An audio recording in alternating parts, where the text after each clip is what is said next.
La situación del Vaticano, habiéndose reunido el Papa Francisco con Nicolás Maduro, es bastante preocupante. Ya hemos visto cómo en este año el Papa Francisco se ha reunido con Rafael Correa, se ha reunido con Evo Morales, con Raúl Castro,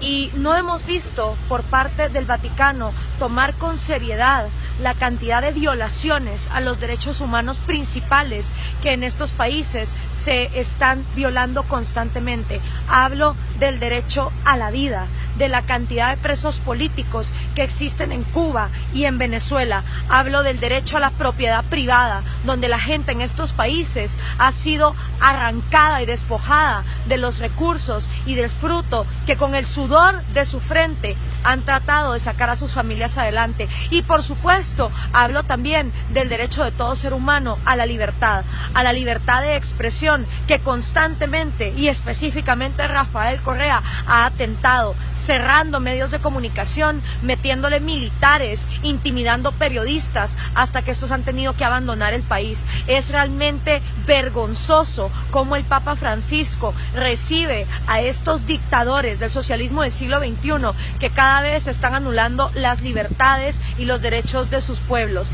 Y el peor de los casos, el venezolano, donde se reúne con Nicolás Maduro sin que nadie lo supiera de antemano, en una coyuntura donde Nicolás Maduro se ha opuesto a que se haga un referéndum exigido por el pueblo de Venezuela para sacarlo del poder. Y en lugar el Papa de estar orando por estas naciones, lo que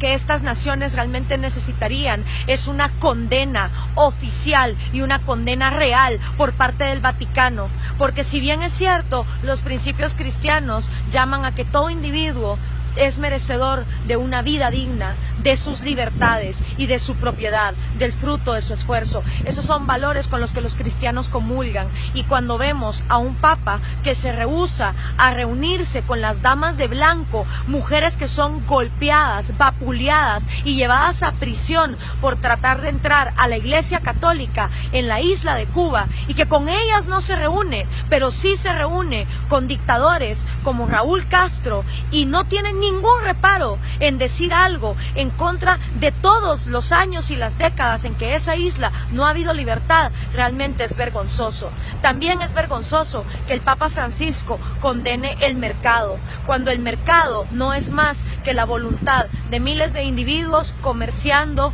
libre y voluntariamente productos que ellos decidan, y que él vea en el mercado la manera de multiplicar la pobreza, cuando en realidad, si ese fuera el caso, Venezuela hoy sería una de las naciones más ricas del mundo. Si ese fuera el caso, entonces Cuba, donde a las personas se les quita hasta el 90% de su salario, también estarían en una situación de bonanza. Pero donde no hay mercado, donde a la gente no se le deja comerciar en libertad sus talentos y el producto de su esfuerzo, entonces viene la miseria. Y que el Papa Francisco sea incapaz de ver cómo funciona la economía y condene estas cosas, realmente es preocupante. Que se reúna con estos dictadores y no con la gente que es vapuleada. Yo esperaría que el Papa Francisco, así como se ha reunido con ellos, se reúna con Lilian Tintori, con María Corina Machado, con los presos políticos en Cuba, con las damas de blanco, con los presos políticos de Venezuela, y que por lo menos